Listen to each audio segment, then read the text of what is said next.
నమస్తే, welcome to YOYO TV. Jubilee Hills ఉప ఎన్నిక పోరులో 3 పార్టీల ప్రచారం అయితే జోరుగా సాగుతూ ఉంది.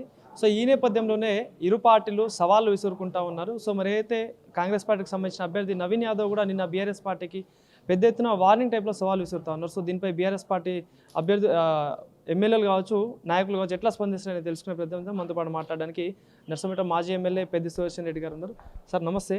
సో మరి జూబ్లీహిల్స్ ఎన్నిక అనేది రాష్ట్రం అంతటా జోరుగా చర్చ నడుస్తుంది. సో మరి నిన్న ఎవరైతే కాంగ్రెస్ అభ్యర్థి బీఆర్ఎస్ పార్టీ కావచ్చు నాయకులకు అందరికీ సవాల్ విసురుతున్నారు, గల్లీలో తిరగలేరు అని చెప్పేసి మాట్లాడుతున్నారు. ఏం సమాధానం సార్? నిన్న కాంగ్రెస్ పార్టీ అభ్యర్థి నవీన్ గారు విసిరినటువంటి సవాళ్ళు, హెచ్చరికలు తనను వ్యతిరేకించిన వాళ్ళు, కాంగ్రెస్కి వ్యతిరేకంగా పనిచేసిన వాళ్ళు ఈ జూబ్లీహిల్స్లో ఉండలేరు, బ్రతకలేరు, తిరిగి వెళ్ళలేరు, గల్లీ దాటలేరు, సొంత ఇల్లు జీవితంలో చూడలేరు అంటే తన యొక్క హెచ్చరికలు శృతిమించినాయి, చివరి దశకు చేరినాయి.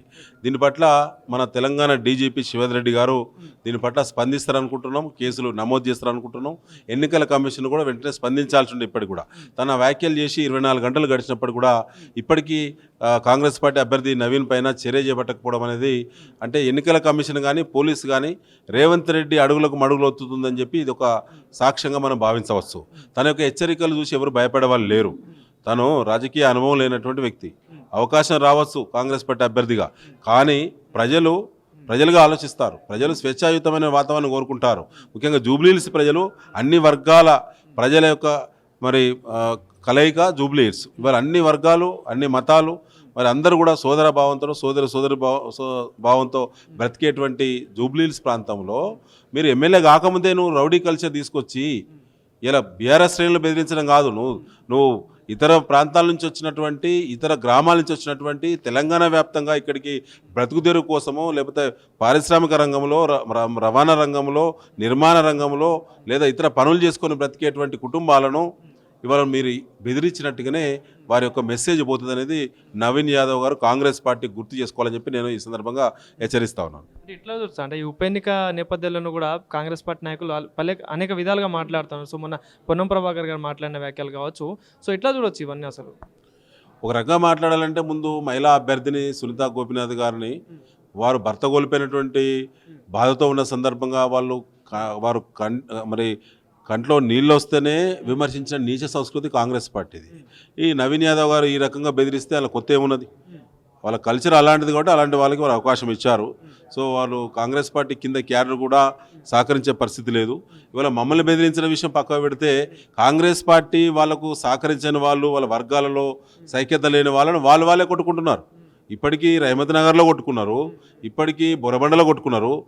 రాత్రి సోమాజిగూడ కార్పొరేటరు సంగీత యాదవ్ గారి యొక్క భర్తను కూడా వారి క్యాంప్ ఆఫీసులో నిన్న విచక్షణ రహితంగా ఈ నవీన్ అనుచరులే సాయినాథ్ అని చెప్పి విచక్షణ రహితంగా వాళ్ళ ముఠ దాడి చేసి కొట్టిరు. వాళ్ళు కొట్టుకుంటున్నారు. కాబట్టి వాళ్ళు మాకు పోటీ కాదు, మాకు సాటి కాదు. వాళ్ళు ఎంత ఆగ్రహావేశంతో మాట్లాడినా, ఎన్ని హెచ్చరికలు చేసినా ఇక్కడ భయపడేవాడు ఎవడు లేడు. అలాంటి చాలా మూలిగే మాటలు చాలా చూసి ఉన్నటువంటి వాళ్ళు చాలామంది ఉన్నారు.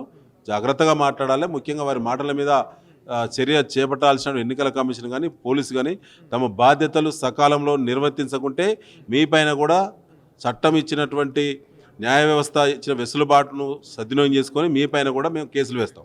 అంటే 10 ఏళ్లలో ఏం అభివృద్ధి జరగలేదు, కేసీఆర్కి జూబ్లీహిల్స్ ప్రజలే బుద్ధి చెప్తారంటూ కూడా నిన్న కొంతమంది మంత్రులు కావచ్చు, ఎమ్మెల్యేలు మాట్లాడుతున్నారు. వాళ్ళకి ఏం సమాధానం? వాళ్ళు పిచ్చోళ్ళు. వాళ్ళకు అభివృద్ధి మీద అవగాహన లేదు, ప్రభుత్వం మీద సోయి లేదు, ఇప్పటికీ పట్టు లేదు, సొంత డిపార్ట్మెంట్ల మీద సంపూర్ణమైనటువంటి పట్టు రాలేదు. వారు చెప్తే వాళ్ళ అధికారులు వినే పరిస్థితి లేదు. వాళ్ళ సెల్ ఫోన్ కూడా ఎవరు లిఫ్ట్ చేసే పరిస్థితి లేదు. వాళ్ళ యొక్క కమిషన్ల అరాచకాలకు భరించలేక, కమిషన్ల వసూళ్లలో కంతల తుపాకీ పెట్టుకోలేక చాలామంది అధికారులు, ఐఏఎస్ అధికారులు లాంటి వాళ్ళకే తప్పలేదు, వీఆర్ఎస్ చేసుకొని చాలామంది వెళ్ళిపోతున్నారు తెలంగాణ ప్రాంతం నుంచి. అలాంటి పరిపాలనలో ఉన్నటువంటి మంత్రులకు ఏం విలువ ఉన్నది? వాళ్ళ మాటలకు ఏం విలువ ఉన్నది? వారి అధికార పార్టీ శాసనసభ్యులకు ఏం విలువ ఉన్నది? ముఖ్యమంత్రి మాటలకి విలువ లేదు. ఇలా ముఖ్యమంత్రి రేవంత్ రెడ్డి మాట్లాడుతుంటే టీవీ ఛానల్స్ మార్చుతున్నారు. టీవీలలో కూడా అర్థమైంది, ఏది టీఆర్పీ పోతుంది, ముఖ్యమంత్రిది ఎంతసేపు ప్లే చేస్తే అంతసేపు టీఆర్పీ రేటింగ్ తగ్గిపోతుంది అనే పరిస్థితికి వచ్చింది. ఇలా వాళ్ళు మాట్లాడేటువంటి చెత్త మాటలు, విధ్వంసకర మాటలు, తెలంగాణ సమాజాన్ని విచ్చలవిడిగా చేసి విధ్వంసం చేసేటువంటి, అంతర్గత కుమ్ములాటలు పెంచేటువంటి, అంతర్గత సంక్షోభం తీసుకొచ్చేటువంటి మాటలు ఈ తెలంగాణ సమాజానికి రుచించడం లేదు. అంటే రాష్ట్రంలో గన్ కల్చర్ నడుస్తూ ఉంది. సో మన మీ జిల్లాకు సంబంధించిన మంత్రి గారికి సంబంధించిన సమాచారం ఎట్లా చూడొచ్చు అంటారు? ఇప్పటి ఒక పక్క జూబ్లీహిల్స్ ఉప ఎన్నిక నడుస్తూ ఉంది. కమిషన్లు, సెటిల్మెంట్లు, దందాలు, రౌడీ రాజ్యం, ఇందులో భాగంగా మధ్యలో గన్ను చేతికి వస్తుంది. ఇది జరిగేదే కాబట్టి గన్ను కల్చరే వచ్చింది. గన్ను కల్చర్ స్వయంగా ముఖ్యమంత్రి గారి మధ్య, స్వయంగా వారి కేబినెట్లో ఉన్నటువంటి వరంగల్ మంత్రి గారి మధ్య ఉన్నటువంటి వాటాల పంచాయతీ ఇవాళ గన్ను కంతలో పెట్టేటువంటి పరిస్థితి వచ్చిన తర్వాత ఈ రాష్ట్రంలో ఏముంటుంది? ల్యాండ్ ఆర్డర్ ఎక్కడున్నది? సాధారణ ప్రజలు ఎట్లా బ్రతకాలి? హైదరాబాద్లో ఇవాళ బ్రతకడానికి వచ్చినటువంటి లక్షల కోట్లాది మంది ప్రజల యొక్క వాళ్ళ యొక్క భద్రతకు బాధ్యులు ఎవరు? ఇవాళ జూబ్లీహిల్స్ ప్రజలు కూడా 89% ఇవాళ ఏదో ఒక వృత్తిని నమ్ముకొని, ఒక వ్యవస్థను నమ్ముకొని ఇక్కడికి 10 ఏళ్ళు, 20 ఏళ్ళు, 30 ఏళ్ళు, 40 ఏళ్ళు, 50 ఏళ్ళ కింద ఇక్కడ బ్రతకడానికి వచ్చినటువంటి వాళ్ళను బెదిరిస్తే, వాళ్ళకు ఓటేయకుంటే గల్లీలు దాటరు, వాళ్ళు ఓటేయకుంటే కాంగ్రెస్ పార్టీ అభ్యర్థికి ఓటేయకుంటే వాళ్ళ సొంత ఊళ్ళు చూడరు, సొంత ఇల్లు చూడరు అని చెప్పి బెదిరించే పరిస్థితి ఇప్పుడే వస్తే ఈ వ్యవస్థ ఎటుపోతున్నది? రేపు కనుక అలాంటి రౌడీ కల్చర్న వాడు గెలిస్తే రేపు ఈ ప్రాంతం ఏమైంది అనేది ప్రజలే ఆలోచించాలని చెప్పి మేము బీఆర్ఎస్ తరఫున మరొకసారి విజ్ఞప్తి చేస్తాం. ఫైనల్గా ఏం చెప్తాం? ఈ జూబ్లీహిల్స్ ఉప ఎన్నిక నేపథ్యంలో కాంగ్రెస్ పార్టీ మా గెలుపు ఖాయమైపోయిందని వాళ్ళు ధీమా వ్యక్తం చేస్తున్నారు. బీజేపీ అదే చెప్తారు. సో మరి బీఆర్ఎస్ సంగతి ఎట్లా ఉండబోతుంది? కేసీఆర్ గారి 10 ఏళ్ల పాలన సమయంలో అద్భుతమైనటువంటి శాంతి భద్రతలు ఉన్నటువంటి అతిపెద్ద నగరం ఈ దేశంలో హైదరాబాద్. జూబ్లీహిల్స్ ప్రాంతంలో సస్యశ్యామలంగా, శాంతియుతంగా, అర్ధరాత్రి కూడా మహిళలు, పురుషులు స్వేచ్ఛాయుతంగా వారు బ్రహ్మాండంగా జీవించేటువంటి ఆ కల్చర్ నుంచి ఇవాళ ఎవరు డేలో కూడా భయభ్రాంతులకు లోనవుతున్నారు. కాంగ్రెస్ పార్టీ ప్రభుత్వాన్ని అడ్డం పెట్టి, పోలీసులను అడ్డం పెట్టి, రౌడీలను అడ్డం పెట్టి చేస్తున్నటువంటి అరాచకాల వల్ల ఎన్నికలే స్వేచ్ఛాయుతంగా జరిపే పరిస్థితి లేదు, ఓటర్లు స్వేచ్ఛగా బయటకు వచ్చే పరిస్థితి లేదు. కాబట్టి రేపు ఎన్నికల్లో కనుక ఇలాంటి రౌడీ సంస్కృతి కనుక విజయాన్ని సాధిస్తే మనకు మిగిలేది రౌడీ రాజ్యమే, వచ్చేది రౌడీ రాజ్యమే.